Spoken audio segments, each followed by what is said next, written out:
प्रिय दर्शकों नमस्कार। एक बार फिर से उपस्थित हूँ आप सबके सामने विश्लेषण जन्म कुंडली का इस कार्यक्रम के अंतर्गत। आज जो आपके सामने कुंडली लेकर के आया हूँ, ये कुंडली आई है मेरे पास झारखंड से और वैशाख माह उत्तरायण ग्रीष्म ऋतु कृष्ण पक्ष के षष्ठी तिथि वैशाख माह में जन्मे हैं। इस वजह से कभी कभी व्यक्ति अपने निर्णय में मूर्खता कर जाता है, या ये कह सकते हैं कि वो भ्रमित होकर के निर्णय लेता है, जिसके कारण उसको जीवन में आगे पश्चाताप में जाना पड़ता है। इसका अर्थ होगा कि हमें जब कभी भी कोई निर्णय लेना है, बहुत सावधान और अतिरिक्त सावधानी बरतनी होगी। ग्रीष्म ऋतु में जन्मे होने से व्यक्ति क्रोध का नियंत्रण बहुत अच्छे तरीके से करता है। बुधवार को जन्मे होने से व्यक्ति बुद्धिमान होगा। वार के स्वामी देव बनते हैं बुध, जो जन्म कुंडली के पंचम भाव में बैठे हैं और शनि की नीच दृष्टि प्राप्त कर रहे हैं, और किसी भी शुभ ग्रह से उनकी कोई दृष्टि संबंध की स्थिति नहीं बन रही है। लग्न का मान बना है 28 अंशों का। इस वजह से इसे ढलान पर कहा जाता है, मतलब इसे वृद्ध लग्न प्रायः कहा जाता है, या वृद्ध के बाद मृत प्रायः लग्न कहते हैं। मृत प्रायः तो नहीं, पर इसे अस्वस्थ लग्न भी कहते हैं। मतलब जहाँ पे व्यक्ति का स्वास्थ्य, व्यक्ति का चिंतन, व्यक्ति के निर्णय, व्यक्ति का जो प्रभाव है वो थोड़ा कमज़ोर सा रहता है। लग्न में केतु बैठे हैं 1 डिग्री के अपने ही नक्षत्र में, और लग्न बना है उत्तराषाढ़ा नक्षत्र का। इसका अर्थ होगा कि इस कुंडली के लिए सूर्य का बलवान होना अत्यंत आवश्यक हो जाएगा। जो सूर्य आपकी कुंडली में 6वें भाव में अपने परम मित्र मंगल के साथ शुक्र की राशि में, जो शुक्र विपरीत राजयोग बना रहे हैं और मंगल विपरीत राजयोग बना रहे हैं, भाग्य का स्वामी अष्टम में या 6वें में भाग्य भंग योग, भाग्य में प्रतियोगिता दे रहा है। तो हमें सूर्य की पूजा करनी होगी, देवी मैया के मंदिर का दर्शन करना होगा। ये कुंडली अच्छी बनी है, लेकिन लग्न के मान में जब अतिरिक्त वृद्ध अवस्था प्राप्त हो जाती है तो व्यक्ति अपने अनुभवों से सुख प्राप्त नहीं कर पाता है, या ये कह सकते हैं कि उसे अपने अनुभवों का संपूर्ण लाभ नहीं प्राप्त होता है। आगे बढ़ के आपको मैं और भी चीज़ें बता दूं। चंद्रमा 22 डिग्री के बैठे हैं श्रवण नक्षत्र में। इस वजह से हमें इस नक्षत्र के जो स्वामी देवता हैं वो भगवान विष्णु हैं। तो ओम विष्णवे नमः इस मंत्र का जप करना चाहिए कम से कम 10,000 बार। तो जीवन में कुछ कुछ महीनों के अंतराल पे या कुछ कुछ वर्षों के अंतराल पे ओम विष्णवे नमः इस मंत्र का 10,000 बार जप कर देना चाहिए। या दुर्गा पूजा में कर दीजिए या ग्रहण काल में कर दीजिए। इस मंत्र का जप अधिक संख्या में कर लेना चाहिए। और नैवेद्य धूप दीप अक्षत गंध गुग्गुल आदि से भगवान ठाकुर जी की पूजा करनी चाहिए। शालिग्राम की पूजा जातक को करनी चाहिए। मांसाहार का सेवन बिल्कुल भी नहीं करना चाहिए। इतना ही नहीं, इसमें चिरचीटे की जड़ अपने गले में बांधना चाहिए। रविवार के दिन श्वेत चंदन अपने घर के किसी सदस्य से घिसवा करके उसको ठाकुर जी पे लेपित करना चाहिए।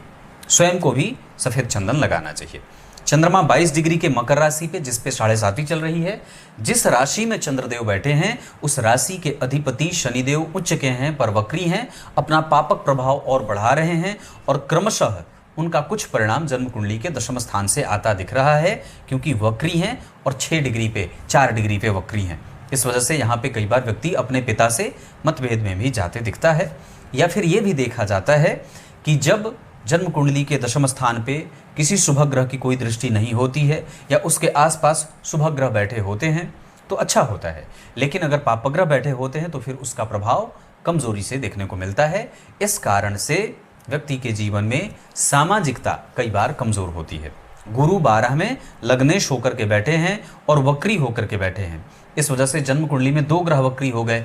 तो याद रखिए कि जब जन्म कुंडली में 1 से अधिक ग्रह वक्री होते हों या बहुत सारे ग्रह अगर वक्री होते हों तो उस ग्रह के वक्री होने से कुंडली का जो प्रभाव होता है वो कमजोर होता है। मतलब जिस कुंडली में एक भी ग्रह वक्री नहीं है और जिस कुंडली में एक भी ग्रह अस्त नहीं है, वो कुंडली स्वतः ऐसे भी बहुत बढ़िया हो जाती है। जिस कुंडली का भाग्येश सुरक्षित है, बलवान है, मजबूत है, वो कुंडली वैसे भी बलवान है। और जिस कुंडली के चंद्रमा बढ़िया हैं वो कुंडली वैसे भी स्वतंत्र है। तो कहने का मेरा अर्थ है कि यहाँ पे चंद्रमा मकर राशि का निर्माण कर रहे हैं, राशि के अधिपति उच्च के हैं पर वक्री हो गए। इस वजह से उनका प्रभाव अब कमजोर हो जाएगा। मतलब कई बार वो अब आपको धन से संबंधित समस्या में लेकर जाते देखे जाते हैं। निर्णय गलत देते हैं, बुद्धि कई बार भ्रमित होती है, भ्रामक लोगों से और भ्रामक परिस्थितियों से व्यक्ति को जीवन में उलझते देखा जाता है, ऋण अनुबंधन से व्यक्ति परेशान रहता है। इस वजह से शिव जी को धूप अर्पित किया करिए, गुग्गुल, घी, रुई की बाती, उसमें अगर हो सके तो कपूर डाल करके उसका धुआं करके शिव जी को भरपूर उनकी आरती करिए, गुग्गुल दिखाइए। इसके साथ साथ शिव जी को शहद अर्पित करिए और किसी शिव मंदिर में जाकर के साष्टांग प्रणाम करिए, पूरा दंड की भांति साष्टांग प्रणाम करने से समस्त पूर्व जन्म के बुरे प्रारब्ध का शमन होता है। तृतीय भाव खाली है और धन भाव के स्वामी लाभ भाव में, यह अपने आप में ही महान धनी योग है। चतुर्थ भाव के स्वामी का 12वें जाना माता के स्वास्थ्य की चिंताओं को देने वाला होता है। जब तक 7.5 है, क्योंकि अभी मकर राशि बनी है, शनिदेव मकर राशि पे 7.5 में है, तो जब तक 7.5 है तब तक धन से संबंधित, माता से संबंधित, मानसिक सुख और शांति से संबंधित समस्या रहेगी। इस परिस्थिति से भी बचने के लिए आपको भगवान रुद्र की पूजा करनी चाहिए, रुद्राष्टकम आदि का पाठ करना चाहिए। शिव पंचाक्षर मंत्र का पाठ करते हुए शिव जी को दूध अर्पित करिए। तांबे का नाग आदि भी आप भगवान भोलेनाथ को अर्पित कर सकते हैं। पंचमेश 12वें अनुराधा नक्षत्र में और शनि उच्च के, इस वजह से भवन भूमि वाहन का सुख मिल जाता है, पर व्यक्ति के पैसे अटक जाते हैं, क्योंकि चतुर्थेश जब 12वें जाकर के तो 6वें भाव को देखेंगे और वक्री हैं, उनके ठीक पीछे शनि और ठीक आगे केतु बैठ गए। चतुर्थ के अधिपति लग्नेश भी होते हैं, 12वें बैठ गए, पीछे शनि आगे केतु, वक्री भी हो गए हैं। इस वजह से अब गुरुत्व व्यक्ति के अंदर का कमजोर हो गया। अब व्यक्ति का जो साहस है, जो समाज में प्रस्तुति है उसकी, जिस बल से वो प्रस्तुत होता है समाज में, वो बल अब क्षीण होने लगता है, कमजोर होने लगता है, उसमें कमजोरी कई बार देखने को मिलती है ना। इस वजह से हमें एकादशी का व्रत भी करना चाहिए, पूर्णिमा का व्रत कर लेना चाहिए, दोनों में से कोई एक कर सकते हैं। खीर का भोग लगाना चाहिए पूर्णिमा के दिन। भगवान को अगर हो सके तो प्रत्येक दिन गंगाजल से कम उन्हें गंगाजल अर्पित करिए। इसके अतिरिक्त भगवान को खीर भोग लगाइए, नैवेद्य। खीर में दूध हो जाए, बढ़िया चावल पका करके दूध में उसमें पंचमेवा डालिए, काजू, किशमिश, नारियल, केसर, खूब बढ़िया मस्त एकदम पकवान बनाइए भगवान को खिलाने के लिए, खूब बेहतरीन, और बना करके भगवान को अर्पित करिए। कब करना है? पूर्णिमा के दिन। दिन भर उपवास रहिए। रात्रि के सायंकाल में, मतलब आप प्रदोष काल में भी इस पूजा को कर सकते हैं। वैसे चंद्रमा दर्शन के बाद भी किया जा सकता है, कर सकते हैं, जब आपकी स्थिति है आप कर सकते हैं। उस समय करके भगवान को खीर अर्पित करके और वही पाइए। चतुर्थ स्थान के बाद पंचम स्थान के अधिपति का 6वें भाव में जाना और पंचम भाव के स्वामी के ऊपर पंचम के कारक गुरु की दृष्टि, मतलब व्यक्ति ऐसे बुद्धिमान है, बुद्धि से कमजोर नहीं है, संतान वगैरह का सुख मिलेगा, पर विलंब है, देर है, ट्रीटमेंट है, देर से परिणाम मिले और वक्त पे बुद्धि काम नहीं आती है। जब जन्म कुंडली के पंचम भाव पे अकेले बुध बैठ जाते हैं, उस पे पापक ग्रहों का प्रभाव पड़ जाता है, शनि मंगल राहु केतु आदि, तो अब व्यक्ति की बुद्धि जो होगी वो एक वक्त पे काम नहीं आती है। अब वहाँ वो व्यक्ति जो होगा वो, कई बार मैं आपको बताऊं, वो चीज़ें समय पे भूल जाए, मतलब उत्तर लिखते समय परीक्षा हॉल में वो उत्तर भूल जाता है। रैंडम अचानक से उसके जीवन में, उसके दिमाग में बहुत सारी चीज़ें चलती रहती हैं, भ्रामक हो जाता है, भ्रम में रहता है। तकनीकी जानकार भी है, बहुत सारी चीज़ों की जानकारी है उसके पास, उसे हर चीज़ की समझ है, पर हर एक चीज़ जो वो जानता है उसे वो वक्त पे कई बार इस्तेमाल नहीं कर पाता है। और पंचम भाव में बुध 24 डिग्री के भरणी नक्षत्र में बैठे हैं, तात्कालिक मैत्री में मंगल के साथ मैत्री में हैं। पंचमेश अपने भाव से दूसरे घर में बैठे हैं, मंगल अपने मित्र के साथ, तो पंचम भाव के अधिपति का संबंध नवम भाव के स्वामी के साथ 6वें भाव में हुआ। ये केंद्र में नहीं है, ये 6ठे में है। तो अब व्यक्ति को अपने नौकरी का सुख मिल जाता है, पिता की नौकरी, पिता का कारोबार या सरकारी संपत्ति या सरकार से संबंधित नौकरी मिल जाती है। इसका एक दूसरा पक्ष ये भी होगा कि जन्म कुंडली के चतुर्थ भाव के स्वामी 12 में बैठे हैं और नवम भाव के स्वामी से दृष्ट हैं, या नवम भाव के स्वामी जो सूर्य हैं वो पंचम भाव के स्वामी के साथ छठवें भाव में एक साथ देवगुरु बृहस्पति से दृष्ट हैं। इसका अर्थ होगा कि व्यक्ति के जीवन में धर्म भी है, दान भी है, भाग्यशाली भी है, चिरंतन सुखों को प्राप्त करने वाला भी है, संतान का सुख भी प्राप्त करने वाला है, कन्विंसिंग कैपेसिटी भी बड़ी अच्छी है, थोड़ा नैतिकीय तत्वों से कमजोर है। नैतिकीय तत्वों से कमजोर होने का अर्थ मेरा यह होगा कि व्यक्ति अपने चरित्र पे और भी काम कर सकता है, अपने आप को और भी ज्यादा मजबूत इच्छा शक्ति का बना सकता है, अपने आप को बहुत ज्यादा इंद्रियों के सुखों के पीछे नहीं भागने वाला बना सकता है। आप और भी ज्यादा अपने ऊपर मजबूती से काम कर सकते हैं। गुरु ने सूर्य को देखा है तो ऐसे कोई चारित्रिक दोष नहीं लगेगा, पर दोनों ही ग्रह केंद्र में नहीं है और आपकी कुंडली का केंद्र बिल्कुल ही खाली है। राहु और केतु कोई ग्रह नहीं है, वे एक्सिस है मात्र। इस वजह से जब केंद्र खाली हो जाता है तो कुंडली को कमजोरी मिल जाती है, थ्रस्ट पावर कमजोर हो जाता है कुंडली का। अब वो आगे बढ़ने का जो बल है, अब आगे बढ़ने का बल कैसे मिलता है, तो व्यक्ति जिस काम को पकड़ेगा उसको अंतिम तक ले जाकर के छोड़ेगा। लेकिन यहाँ पे जब जब आप आगे बढ़ना चाहते हैं तब तब आपके जीवन में कोई ना कोई विषम परिस्थिति आपको पीछे खींच रही है। जब आगे बढ़ेंगे तब कोई ना कोई रुकावट, बाधाएं उपस्थित होती हैं। और कई बार कि जब जन्म कुंडली के लग्न पे शनि, मंगल, राहु और केतु सबका प्रभाव है, शनि की तीसरी दृष्टि, मंगल की 8वीं दृष्टि, राहु और केतु तो पहले से ही बैठे हैं, तो जब लग्न पे ही शनि, मंगल, राहु, केतु की दृष्टि पड़ जाएगी तो ये जो अवस्था होगी वो आपके जीवन को अब बहुत ज़्यादा सिंपल नहीं बनाएगी। अब आपको थोड़ी मेहनत करनी पड़ती है, थोड़ा झकना पड़ता है, थोड़ा भागना पड़ता है, विपरीत परिस्थितियों से आपके संबंध बनते हैं, मित्र गलत होते हैं, निर्णय गलत होता है, नुकसान होता है, व्यापार में नुकसान होता है, नौकरी करने में कोई ना कोई षड्यंत्र का शिकार होना पड़ता है। क्यों ऐसा होगा? क्योंकि चंद्रमा पे 7.5 और गुरु 12वें, सूर्य मंगल 6वें। पर एक सिद्धांत यहाँ ये लागू होगा कि जन्म कुंडली के 6वें भाव में सूर्य और मंगल का होना उतना खराब नहीं होगा, विशेषतया मंगल का। सूर्य का तो फिर भी खराब होगा, लेकिन मंगल का खराब नहीं होगा, क्योंकि मंगल यहाँ 6वें भाव में अच्छे परिणाम देते देखे जाते हैं। पर इनका एक नुकसान होगा कि व्यक्ति रिस्पॉन्सिबल होने के बावजूद उसके पैसे अटक जाते हैं और कई बार वो अपने मामा, मामी, मामा के लड़के, इन लोगों से या इन लोगों के द्वारा उसको ठगी का शिकार होना पड़ता है। या ये कह सकते हैं कि जो आपके नौकर चाकर हैं उनके भाई बहनों से आपकी मैत्री नहीं होती है, उन लोगों से आपको नुकसान होता है, यात्रा में नुकसान हो जाए। कई बार आप झगड़ा इतना तीव्र कर लेते हैं बहुत जल्दी ही कि उससे आपको कोर्ट केस कचहरी के मामले तक जाना पड़ता है ना। तो पंचमेश जब 6वें भाव में जाएंगे तो इस तरीके की परिस्थिति व्यक्ति के जीवन में बनाएंगे। हालांकि साहस, बल, पराक्रम, धैर्य और उत्साह ये सब बहुत अच्छा रहेगा।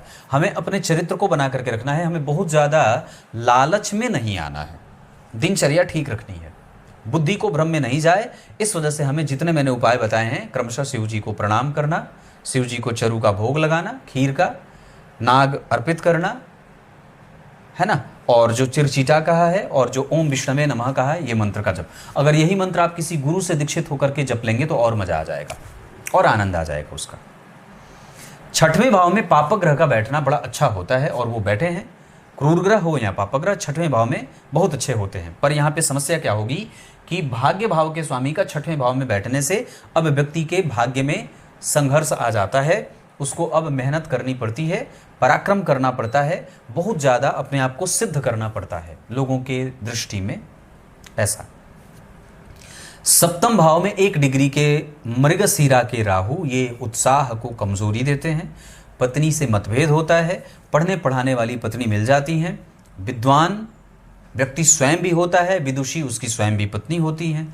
काम करने वाली, संगीत प्रिय, श्रेष्ठ लोगों से मैत्री करने वाली, लंबे और छरहरे बदन की, सुंदर कदकाठी की पत्नी का प्राप्त होना यहाँ पे देखने को मिलेगा। पर शंकालु प्रवृत्ति की होंगी, इसमें कोई संदेह नहीं है। अब आगे बढ़ते हैं। आपको मैंने 7वें भाव की चर्चा की कि वहाँ मिथुन राशि में बैठे हैं 1 डिग्री के मृगशीरा नक्षत्र में हालांकि वहां पे उनको बहुत अच्छे बल के साथ देखा जाएगा, पर परेशानी यह है कि इस गुरु और इस राहु के ऊपर किसी भी शुभ ग्रह की कोई दृष्टि नहीं है, और इस राहु के ठीक पीछे सूर्य और मंगल जैसे दो पापग्रह या एक क्रूर और एक पापग्रह बैठा है। इस वजह से इस सप्तम भाव का भी प्रभाव कमजोर हो रहा है। तो सप्तम भाव के राहु का मिथुन राशि में बैठना, नवांश कुंडली में सप्तम भाव में सूर्य मंगल आ गए, तो यहां पे एक संघर्ष की स्थिति उत्पन्न होती है व्यापार में।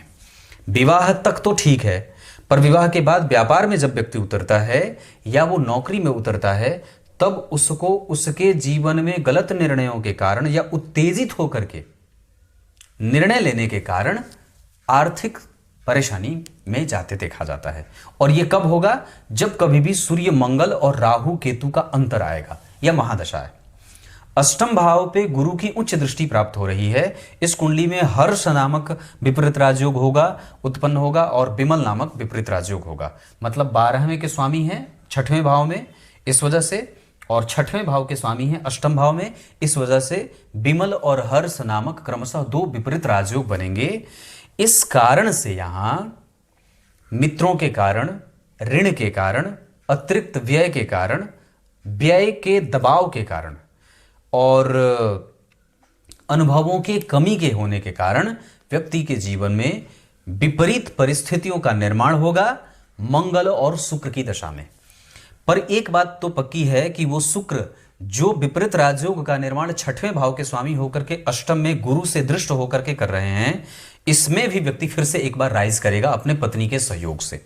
दूसरी बात कि मंगल जो 12वें भाव के स्वामी होते हैं, पंचमेश भी होते हैं, 6वें भाव में बैठे हैं और विमल नामक विपरीत राजयोग बना रहे हैं, गुरु से वहां भी दृष्ट होने के कारण व्यक्ति चाहे जितना भी विषम परिस्थिति में रहेगा, गुरु की दृष्टि प्राप्त हो रही है, सूर्य का संग मिल रहा है, इस वजह से वो आगे सफल हो जाएगा। केतु के प्रभाव में लग्न और लग्नेश के पड़ने के कारण या लग्न पे केतु की दृष्टि के कारण व्यक्ति के जीवन में प्रायः नजर दोष, उसकी प्रगति जब होती है तो लोग उसको उसकी प्रगति देख करके जलते हैं या फिर उसको नजर आसानी से लग जाती है।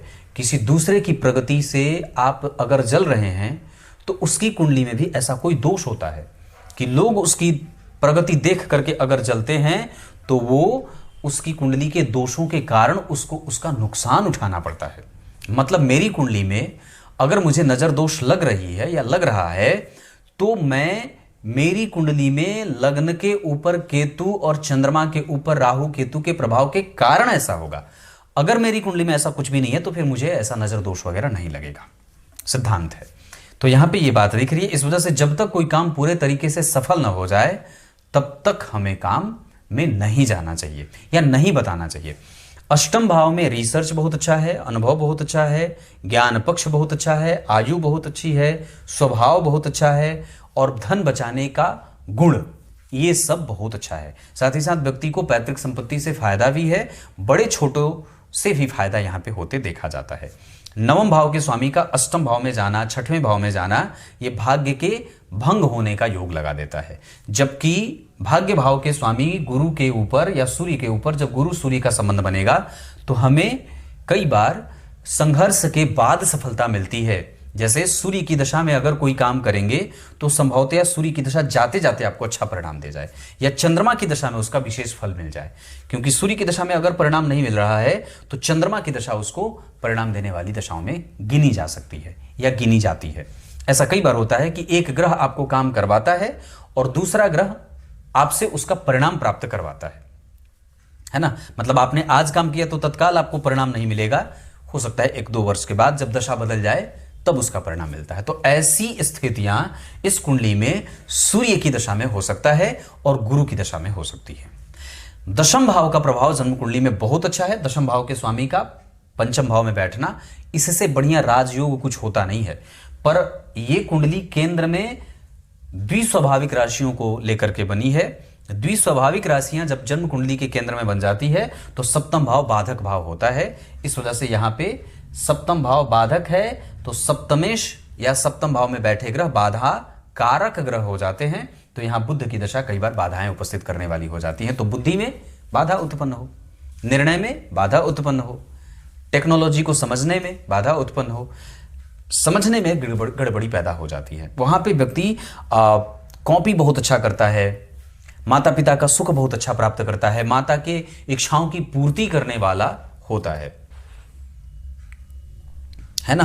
माता की सेवा करे, पिता की सेवा करे, बड़े जनों का आदर करे, कृतज्ञ होता है, ये सब होता है। पर वक्त पे उसकी बुद्धि कई बार काम नहीं आती है। एकादशवें भाव में उच्च के शनि का बैठना बहुत उत्तम माना जाएगा। यहाँ पे सामान्यतया आपको महत्वाकांक्षी बनाते हैं। और अष्टम भाव में एकादशवें भाव के स्वामी का बैठना ये दारिद्र दोष देते हैं, जहां कई बार व्यक्ति मंगल, शनि और शुक्र की दशा में जीवन में कई बार आर्थिक मनी क्रंच की स्थिति से जूझता है। मैंने उसका ही साधन आपको बताया है। शिव पुराण की बात है कि शिव जी को धूप दिखाने से धन की समस्या दूर होती है।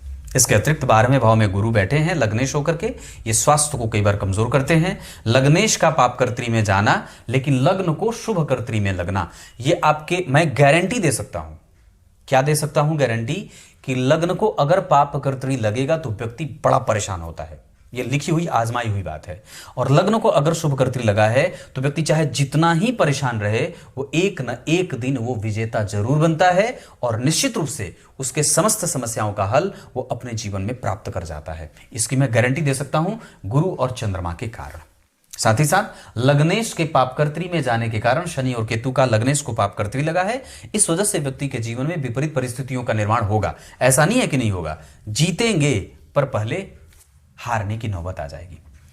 ऋण से मुक्त होने का योग 2024 के नवंबर से, बहुत अच्छे समय का योग 2031 से, बहुत अच्छे समय का योग 2034 से, बहुत अच्छे समय का योग 2035 से, बहुत कमजोर समय का योग 2038 से 41, और ये सब 2041 से 43 तक ये जो समय रहेंगे हमें बहुत सावधान होना होगा। अभी लाजवर्त, चतुर्थी का व्रत, पूर्णिमा का व्रत, एकादशी, तीनों में से जो कुछ मन करे आप उठा सकते हैं। नवमांश कुंडली भी धनु लग्न की ही बनी है। यहां पे सूर्य मंगल केंद्र में बैठे हैं। लग्न कुंडली के सप्तम भाव पे राहु और नवांश कुंडली के सप्तम भाव में पाप ग्रह। इस वजह से पत्नी एनर्जेटिक ज्यादा हैं और वो पूजा पाठ आदि में विश्वास कितना करती हैं ये तो समझदारी की बात होगी। हालांकि उनका ससुराल वालों से संबंध आपकी कुंडली में कमजोर नहीं है, दृष्टिकोण लेकर के कोई कमजोरी नहीं है, उनका व्यवहार बहुत अच्छा है। ये मैं 100% तो नहीं कह सकता, पर वो मन की साफ है। इसके अतिरिक्त नवमांश कुंडली में भी लग्नेश का तुला राशि में बैठना व्यापारिक बनाता है और कई बार आपको थोड़े से सफोकेशन में लेके जाने वाला।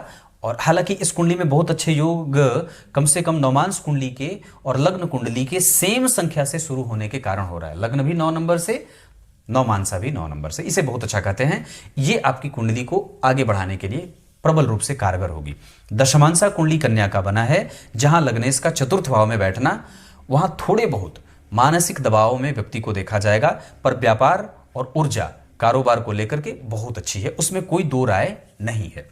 दशमांसा कुंडली का बुध राहु और केतु के संपर्क में है, इस वजह से उसमें थोड़ी जो है वो संघर्ष की स्थिति देखने को मिल रही है, थोड़ी हेडेक है।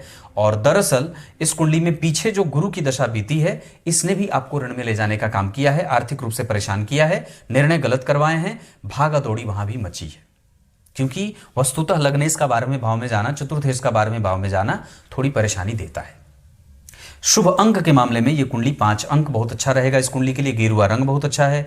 धन कमाने के लिए आप इस कुंडली के लिए पश्चिम और उत्तर दिशा में जा सकते हैं। शुक्र और चंद्रमा सारे के सारे शुभ ग्रह अष्टम, 12वें, द्वादश और तृतीय, छठ में बैठे हैं, ये ठीक नहीं होता है। इस वजह से जीवन में विपरीत परिस्थितियों का निर्माण होता है। अभी शनि के काल को धर्म का काल कहा जाता है। जितना ज्यादा हो सके अपने आप को प्रैक्टिकल बनाइए, एकांत में रहिए, धर्म करिए, दर्शन करिए। गुरु वृश्चिक राशि में बैठे हैं, तीर्थ क्षेत्र में जाइए, लोगों को भी तीर्थ कराइए। इसके अतिरिक्त ग्रंथों का दान भी आपकी कुंडली में बहुत आवश्यक रहेगा।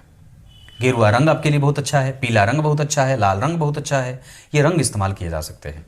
राशियां जो आपके लिए भाग्यशाली हैं वो मेष, सिंह और तुला की बहुत अच्छी हैं। जो आपके लिए नुकसान का कारण बन सकती हैं वो मकर, कुंभ, वृषभ, कर्क और वृश्चिक, ये राशियां आपके लिए कमजोर बन सकती हैं।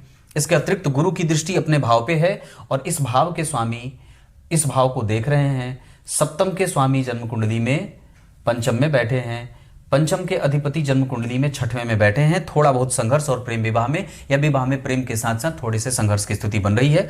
अगर जो पत्नी शत्रु बन जाएंगी तो फिर आपको संभालना आपके लिए बड़ा मुश्किल हो जाएगी। इस वजह से उनको बिल्कुल ही उनके साथ संपर्क अच्छा रखिए, उनके साथ मतभेद मत करिए।